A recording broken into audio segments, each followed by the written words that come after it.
Hi ಎಲ್ರಿಗೂ ನಮಸ್ಕಾರ. Welcome back to my YouTube channel. ನಾವು ಇವತ್ತು ಒಂದು ಸ್ಪೆಷಲ್ ಟೆಂಪಲ್ಗೆ ಹೋಗ್ತಾ ಇದ್ದೀವಿ.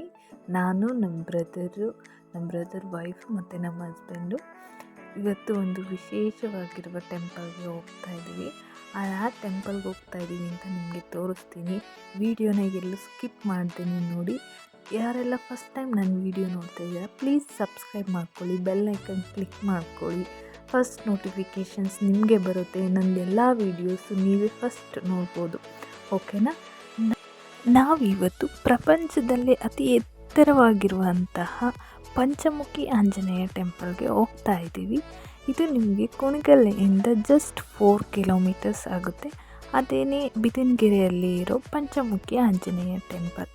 ಇದನ್ನು 2014ನಲ್ಲಿ ಸ್ಟಾರ್ಟ್ ಮಾಡಿ 2022ನಲ್ಲಿ ಕಂಪ್ಲೀಟ್ ಮಾಡಿದ್ದಾರೆ. ಇದನ್ನು ಪಂಚಮುಖಿ ಆಂಜನೇಯ ಟೆಂಪಲ್ ಅಂತ ಕರೀತಾರೆ. ಇದಕ್ಕೆ ಪಂಚಲೋಹಗಳಿಂದ ಯೂಸ್ ಮಾಡಿ ಕಟ್ಟಿದ್ದಾರೆ. ಇದನ್ನು ಕಟ್ಟೋದಕ್ಕೆ 50 ಜನ ತಮಿಳ್ನಾಡಿನಿಂದ ವರ್ಕರ್ಸ್ನ ಕರೆಸಿದ್ರಂತೆ. 2022 ಏಪ್ರಿಲಲ್ಲಿ ಕಂಪ್ಲೀಟ್ ಮಾಡಿ ಉದ್ಘಾಟನೆ ಮಾಡಿದ್ದಾರೆ. ಇದು ಪ್ರಪಂಚದಲ್ಲೇ ಅತಿ ಎತ್ತರ 161 ಅಡಿ ಎತ್ತರ ಇರುವಂಥ ಟೆಂಪಲ್ ಇದು. ಇಲ್ಲಿ ತುಂಬ ಜನ ಬರ್ತಾರೆ. ಹಾಗೆ ಏನಂತ ಹೇಳಿದ್ರೆ ಇಲ್ಲಿ ಸಾಟರ್ಡೆ ತುಂಬ ಕ್ರೌಡ್ ಇರುತ್ತೆ, ಅಂದರೆ ತುಂಬ ಜನ ಇರ್ತಾರೆ. ಸಾಟರ್ಡೆ ಬರ್ತೀರಾ ಅಂತಂದರೆ ನೀವು ಆದಷ್ಟು ಬೇಗ ಬರಬೇಕು. ಬೇರೆ ಟೈಮಲ್ಲಿ ಬರ್ತೀರಾ ಅಂತ ಹೇಳಿದ್ರೆ ನೀವು ಲೇಟಾಗಿ ಬಂದ್ರೂ ಯಾವುದೇ ಥರ ಪ್ರಾಬ್ಲಮ್ ಇರಲ್ಲ. ಇಲ್ಲಿ morning 9 o'clock to night 9 o'clock ತನಕ ಓಪನ್ ಇರುತ್ತೆ. ನೀವು ಯಾವಾಗ ಬೇಕಾದರೂ ಬರಬಹುದು. ಸಾಟರ್ಡೆ ಇಲ್ಲಿ ಆಂಜನೇಯನಿಗೆ 550 ತರಹ ವಿಗ್ರಹಕ್ಕೆ ಅಭಿಷೇಕನ ಮಾಡ್ತಾರಂತೆ. ಹಾಗೆ ಇಲ್ಲಿ ಗೋಶಾಲೆ ಮತ್ತು ಬಸವಣ್ಣನ ಟ್ರಸ್ಟ್ ಕೂಡ ಇದೆ.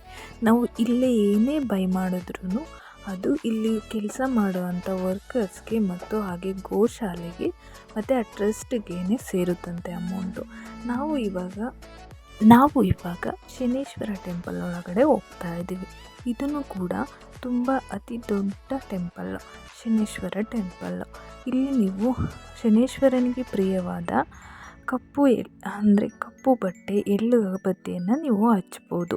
ನಿಮಗೆ ಯಾವುದೇ ತರಹ ತೊಂದರೆ ಇದ್ದರೆ ಅಥವಾ ಬೇರೆ ಏನಾದ್ರೂ ಇದ್ದರೆ ಆ ಬತ್ತಿನ ಹಚ್ಚಿ ನೀವು ಕ್ಲಿಯರ್ ಮಾಡ್ಕೊಳ್ಬೋದು. ಅಂದರೆ ಶನೇಶ್ವರನಿಗೆ ಪ್ರಿಯವಾಗಿದೆ ಅಂದರೆ ಕಪ್ಪು ಬಟ್ಟೆ. ಹಾಗೆ ಇಲ್ಲಿ ಏನಂತ ಹೇಳಿದ್ರೆ ನಿಮಗೆ ನವಗ್ರಹಗಳು 9 ಗ್ರಹಗಳದ್ದು ಅದರದ್ದೇ ಆದ ಒಂದೊಂದು ಗರ್ಭಗುಡಿಯನ್ನು ಸ್ಥಾಪಿಸಿದ್ದಾರೆ. ಇಲ್ಲಿ ಒಂದೊಂದಕ್ಕೇ ಪ್ರತ್ಯೇಕವಾಗಿ ಸ್ಥಾಪನೆಯನ್ನು ಮಾಡಿದ್ದಾರೆ. ಹಾಗೆ ಇಲ್ಲಿ ನಾವು ಎಂಟ್ರೆನ್ಸಲ್ಲಿ ಬಂದಾಗ ಗಣೇಶನ ವಿಗ್ರಹ ಇದೆ. ಅಲ್ಲಿ ನೀವು ಬೇಕಾದರೆ ಅರ್ಚನೆ ಕೂಡ ಮಾಡಿಸ್ಬೋದು. ಒಬ್ಬರಿಗೆ 50 rupees ತಗೊಳ್ತಾರೆ. ಇಲ್ಲಿ ನಮ್ಮ ಬ್ರದರು ಅರ್ಚನೆ ಮಾಡಿಸಿದ್ರು, ಅವ್ರಿಗೂ ಕೂಡ 50 rupees ತೊಗೊಂಡ್ರು. ಹಾಗೆ ಇಲ್ಲಿ ಏನಂತ ಹೇಳಿದ್ರೆ ನೀವು ಬ್ಯಾಂಗ್ಳೂರಿಂದ ಬರ್ತೀರಾ ಅಂದರೆ 70 ಕಿಲೋಮೀಟರ್ಸ್ ಆಗುತ್ತೆ. ಕುಣಿಗಲ್ ಹತ್ರ ಬಂದಾಗ ಕುಣಿಗಲ್ಲಿಂದ ಒಳಗಡೆ 4 ಕಿಲೋಮೀಟರ್ಸ್ ಆಗುತ್ತೆ. ಬಿದಿನಗೆರೆ ಅಂತ ಇದೆ, ಓಕೆನಾ. ಇದನ್ನು ಬಂದು ಪಂಚಮುಖಿ ಆಂಜನೇಯ ಟೆಂಪಲ್ನ ನರೇಂದ್ರ ಮೋದಿ ಅವರು ಓಪನ್ ಮಾಡೋದಕ್ಕೆ ಬರಬೇಕಾಗಿತ್ತು. ಬಟ್ ಕಾರಣಾಂತರಗಳಿಂದ ಅವರು ಬರೋಕ್ಕಾಗಿಲ್ಲ ಅಂತೆ. ನಾನು ಅಲ್ಲಿ ಕೇಳಿ ತಿಳ್ಕೊಂಡಿದ್ದು. ಹಾಗೆ ನೀವು ಮುಂದೆ ಬಂದರೆ ಅಲ್ಲಿ 9 ನವಗ್ರಹಗಳದ್ದು ಒಂದೊಂದೇ ಗರ್ಭಗುಡಿನ ಸ್ಥಾಪಿಸಿದ್ದಾರೆ. ಅದು ಅಷ್ಟೇ ಚೆನ್ನಾಗಿ ಅಲಂಕಾರ ಕೂಡ ಮಾಡಿದ್ದಾರೆ. ನೋಡೋದಕ್ಕೆ ತುಂಬ ಚೆನ್ನಾಗಿದೆ. ಹಾಗೆ ಇಲ್ಲಿ ಇನ್ನೊಂದು ಏನು ವಿಶೇಷತೆ ಅಪ್ಪ ಅಂತ ಹೇಳಿದ್ರೆ ಇಲ್ಲಿ ಉದ್ಭವ ಬಸವಣ್ಣ ಕೂಡ ಇದೆ. ಇದನ್ನು ಜಸ್ಟ್ ಶನೇಶ್ವರ ಟೆಂಪಲ್ ಅಂತ ಹೇಳಲ್ಲ, ಸತ್ಯ ಶನೇಶ್ವರ ಟೆಂಪಲ್ ಅಂತ ಹೇಳ್ತಾರೆ. ಇಲ್ಲಿ ನಾವು ಏನೇ ಬೇಡ್ಕೊಂಡ್ರೂ ಏನೇ ಇದ್ರೂ ಅಷ್ಟೇ ನಿಜವಾಗಿ ನಡೆಯುತ್ತಂತೆ. ಸೊ ಹಾಗಾಗಿ ಸತ್ಯ ಶನೇಶ್ವರ ಟೆಂಪಲ್ ಅಂತ ಇಟ್ಟಿದ್ದಾರೆ. ಇದು ನಾನು ಹೇಳಿದ್ನಲ್ಲ, ಇದು ಚಂದ್ರಗ್ರಹ. ಹೀಗೆ ಪ್ರತಿಯೊಂದೂ ಇಲ್ಲಿ ಒಂದೊಂದು ಗರ್ಭಗುಡಿಗಳನ್ನ ಮಾಡಿ ಅಷ್ಟೇ ಚೆನ್ನಾಗಿ ಅಲಂಕಾರ ಮಾಡಿದ್ದಾರೆ. ಹಾಗೆ ಈ ಟೆಂಪಲ್ ಬಂದು ನೋಡೋದಕ್ಕೂ ಸೂಪರಾಗಿದೆ. ಎಷ್ಟು ಚೆನ್ನಾಗಿ ಕಟ್ಟಿದ್ದಾರೆ ಅಂದರೆ ಅಷ್ಟು ಚೆಂದಾಗಿ ಕಟ್ಟಿದ್ದಾರೆ. ನೀವು ಒಮ್ಮೆ ಬಂದು ಇಲ್ಲಿ ನೋಡ್ಬೋದು. ನಿಮಗೆ ಪ್ರಪಂಚದಲ್ಲೇ ಅತಿ ದೊಡ್ಡ ಟೆಂಪಲ್ ಅಂದರೆ ಇದೇ ಶನೇಶ್ವರ ಟೆಂಪಲ್ ಕೂಡ, ಹಾಗೂ ಆಂಜನೇಯ ಟೆಂಪಲ್. ಹಾಗೆ ಇಲ್ಲಿ ಬರ್ತಾ ನಾವು ಶನೇಶ್ವರ ಟೆಂಪಲ್ ಪೂಜೆ ಮುಗಿಸ್ಕೊಂಡು ಅಲ್ಲಿ ನಿಮಗೆ ಎಂಟ್ರೆನ್ಸ್ ಆಗ್ತಿದ್ದಂಗೆ ನಿಮ್ಮ ಹೆಸರು ಕೇಳ್ತಾರೆ, ನಿಮ್ಮ ರಾಶಿ ಕೇಳ್ತಾರೆ, ಹಾಗೆ ಅದ್ರ ಬಗ್ಗೆ ಹೇಳ್ತಾರೆ. ನೀವು ಬೇಕು ಅಂತ ಹೇಳಿದ್ರೆ ಅರ್ಚನೆ ಕೂಡ ಮಾಡಿಸ್ಬೋದು. ಮತ್ತು ಶನೀಶ್ವರನಿಗೆ ಎಣ್ಣೆ ಅಭಿಷೇಕ ಕೂಡ ನೀವು ಮಾಡ್ಬೋದು. ಅದು ಮಾಡಿ ಆದಮೇಲೆ ಅಲ್ಲಿ 250 ರುಪೀಸ್ ಅಮೌಂಟನ್ನ ತೊಗೊಳ್ತಾರೆ. ಅದರಲ್ಲೇ ನಿಮಗೆ ಪ್ರಸಾದನೂ ಕೂಡ ಕೊಡ್ತಾರೆ. ನೀವು ಬೇಕಂತ ಹೇಳಿದ್ರೆ ಅಲ್ಲಿ ಅಂದರೆ ನೀವು ನಮ್ಮ ಭಕ್ತಾದಿಗಳು ಬಂದವ್ರಿಗೆ ಪ್ರಸಾದ ಕೊಡೋದಕ್ಕೆ ಬೇಕಾದರೆ ಅಮೌಂಟ್ ಕೂಡ ಡೊನೇಷನ್ ಮಾಡ್ಬೋದು ನೀವು. ಹಾಗೆ ಅಲ್ಲಿ ಕೃಷ್ಣನ ಮಲಗಿಸಿದ್ರು ಸ್ವಲ್ಪ ಟೈಮ್, ಹಾಗೆ ಕೃಷ್ಣನಿಗೆ ಜೋಕಾಲಿ ಆಡಿಸಿ ಬಂದ್ವಿ. ಹಾಗೆ ಇಲ್ಲಿ ಮುಂದೆ ಬರ್ಬೋದು. ಇಲ್ಲಿ ಆಂಜನೇಯ ಇದೆ, ಬಟ್ ಆಂಜನೇಯನಿಗೆ ಇಲ್ಲಿ ಹೆಂಡತಿ ಇದ್ದಾರೆ, ಆಂಜನೇಯ ದಂಪತಿ ಅಂತ ಹಾಕಿದ್ದಾರೆ. ಬಟ್ ನನಗಿದ್ರ ಬಗ್ಗೆ ಏನು ಅಂತ ಗೊತ್ತಿಲ್ಲ. ನಾನು ಕೇಳಿರೋ ಪ್ರಕಾರ ಆಂಜನೇಯನಿಗೆ ಮದುವೆ ಆಗಿಲ್ಲ ಅಂತ ಹೇಳ್ತಾರೆ, ಬಟ್ ಆಂಜನೇಯ ದಂಪತಿ ಅಂತ ಅಲ್ಲಿದೆ. ಹಾಗೆ ಈಗ ಅದು ಮುಗಿಸ್ಕೊಂಡು ನಾವು ಇವಾಗ ಆಂಜನೇಯ ಟೆಂಪಲ್ಗೆ ಬರ್ತಾಯಿದ್ದೀವಿ. ನೀವು ನೋಡ್ಬೋದು ಎಷ್ಟು ಚೆನ್ನಾಗಿ ದೇವಸ್ಥಾನನ ಕಟ್ಟಿದ್ದಾರೆ ಅಂತ. ಇಲ್ಲಿ ಪ್ರತಿಯೊಂದು ಕಂಬಕ್ಕೂ ಎಂತೆಂಥ ಡಿಸೈನಲ್ಲಿ ಕಟ್ಟಿದ್ದಾರೆ, ಹೇಗೆ ಮಾಡಿದ್ದಾರೆ ಅಂತ ನೀವು ನೋಡ್ಬೋದು. ನವಿಲು ಡಿಸೈನು, ಆನೆ, ಸಿಂಹ ಎಲ್ಲ ಡಿಸೈನ್ನ ಮಾಡಿದ್ದಾರೆ. ಇಲ್ಲಿ ಇನ್ನೊಂದು ಏನು ವಿಶೇಷಪ್ಪ ಅಂತ ಹೇಳಿದ್ರೆ ಉದ್ಭವ ಬಸವಣ್ಣ ಅಂತ ಇದೆ. ಅದನ್ನು ನಾನು ಲಾಸ್ಟಲ್ಲಿ ತೋರಿಸ್ತೀನಿ, ಮಿಸ್ ಮಾಡ್ದೇನೆ ನೋಡಿ, ಓಕೆನಾ. ಇನ್ನೊಂದು ನಾವು ಇಲ್ಲಿ ಆಂಜನೇಯನಿಗೆ ಎಂಟ್ರೆನ್ಸ್ ಆಗ್ತಿದ್ದಂಗೆ ಇಲ್ಲಿ ಒಂದು ಕಲ್ಲನ್ನು ಇಟ್ಟಿದ್ದಾರೆ. ಅದೇನಪ್ಪ ಕಲ್ಲು ಅಂತ ಹೇಳಿದ್ರೆ ನೀವು ನೋಡ್ಬೋದು, ಅದನ್ನು ತೇಲೋ ಕಲ್ಲು ಅಂತ ಅದ್ರ ಮೇಲೆ ಬರೆದಿದೆ. ಅದು ತೇಲ್ತಾನೂ ಇದೆ. ಅದನ್ನು ಹತ್ರದಿಂದ ಹೋಗಿ ನೋಡಿದಾಗ ಗೊತ್ತಾಯಿತು, ಅದು ಶ್ರೀರಾಮ ಸೇತುವೆ ತೇಲುವ ಕಲ್ಲಂತೆ. ಅದನ್ನಲ್ಲಿ ಎಂಟ್ರೆನ್ಸಲ್ಲೇ ಇಟ್ಟಿದ್ದಾರೆ, ನೋಡ್ಬೋದು. ನನಗೆ 1 ಸೆಕೆಂಡ್ ನೋಡಿ ಆಶ್ಚರ್ಯ ಆಯಿತು. ಅದನ್ನು ನೋಡಿಕೊಂಡು ಹಾಗೆ ಆಂಜನೇಯನ ದರ್ಶನ ಮುಗಿಸ್ಕೊಂಡು ಬಂದ್ವಿ. ಅಷ್ಟೇ, ಇಲ್ಲಿ ಏನೇ ಬೇಡ್ಕೊಂಡ್ರೂ ನಿಜ ಆಗುತ್ತಂತೆ. ಹಾಗೆ ನಾವು ಅಲ್ಲೇ ದೇವ್ರ ಆಶೀರ್ವಾದ ಪಡ್ಕೊಂಡು ಬಂದ್ವಿ. ಹಾಗೆ ನಾನು ಉದ್ಭವ ಮೂರ್ತಿ ಬಸವಣ್ಣ ಅಂತ ಹೇಳಿದ್ನಲ್ಲ, ಅದನ್ನು ಕೂಡ ನಿಮಗೆ ತೋರಿಸ್ತೀನಿ. ಇನ್ನೊಮ್ಮೆ ನೋಡ್ಬೋದು, ನಿಮಗೆ ಹತ್ರದಿಂದ ತೋರಿಸ್ತೀನಿ ಯಾವ ಥರ ಕಲ್ಲು ಇದು ತೇಲ್ತಾ ಇದೆ ಅಂತ.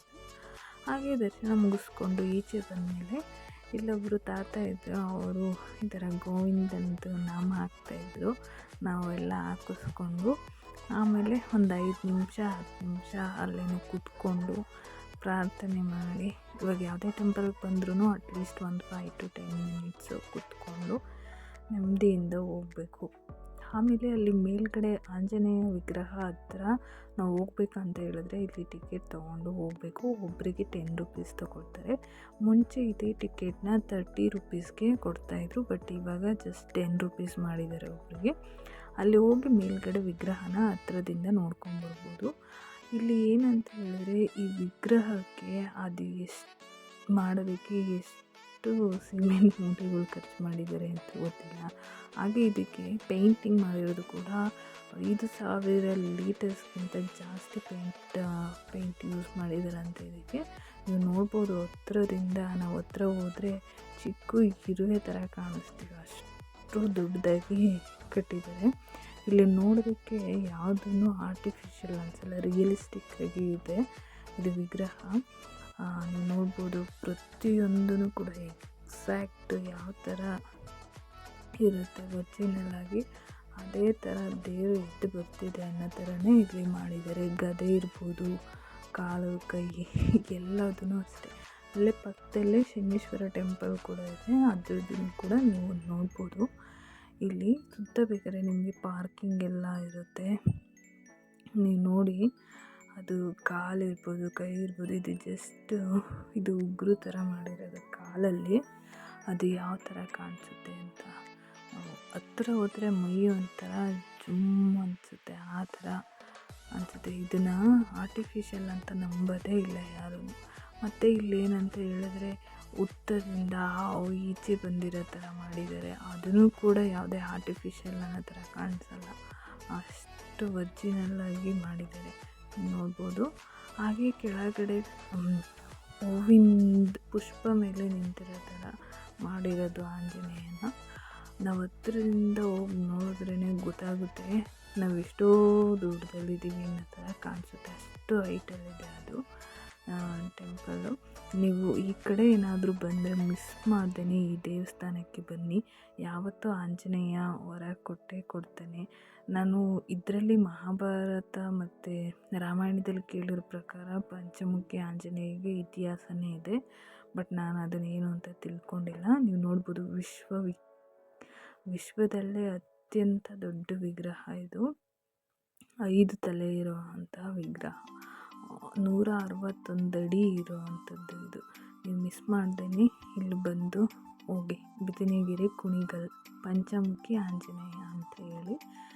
ನಮ್ಮ ಕರ್ನಾಟಕದಲ್ಲಿರೋರಿಗೆ ಆಲ್ಮೋಸ್ಟ್ ಇವಾಗ ಎಲ್ಲರಿಗೂ ಗೊತ್ತಿರುತ್ತೆ. ಬಟ್ ಹೊರಗಡೆ ಇರೋರಿಗೆ ಇದು ಅಷ್ಟು ಗೊತ್ತಿರಲ್ಲ. ಸೊ ನೆಕ್ಸ್ಟು ನೀವು ಯಾವುದೇ ಟೂರಿಸ್ಟ್ ಪ್ಲೇಸ್ ಕಡೆ ಬಂದರೆ ಅಥವಾ ಯಾವುದೇ ಟೆಂಪಲ್ಗೆ ಬಂದರೆ ಇಲ್ಲಿ ಮಿಸ್ ಮಾಡ್ದೇನೆ ಹೋಗಿ. ನಾನು ಆವಾಗಲೇ ಹೇಳಿದೆ ಅಲ್ವಾ, ಉದ್ಭವ ಬಸವಣ್ಣ ಅಂತ, ಇದೇನೇ ಅದು. ಇದಕ್ಕೂ ತುಂಬ ಇತಿಹಾಸನೇ ಇದೆ. ಅಲ್ಲಿ ಒಳಗಡೆ ಪ್ರತಿಯೊಂದೂ ಫೋಟೋ ಹಾಕಿ ಪ್ರತಿಯೊಂದೂ ಎಲ್ಲದನ್ನು ಡೀಟೇಲ್ಸಾಗಿ ತಿಳಿಸಿದ್ದಾರೆ. ಮಿಸ್ ಮಾಡ್ದೇನೆ ಹೋಗಿ ಇಲ್ಲಿ ಬನ್ನಿ. ನೀವು ಏನೇ ಬೇಡ್ಕೊಂಡ್ರೂ ಅದು ನಿಜ ಆಗುತ್ತಂತೆ. ಓಕೆನಾ? ನೆಕ್ಸ್ಟ್ ವೀಕ್ ಬಾಯ್.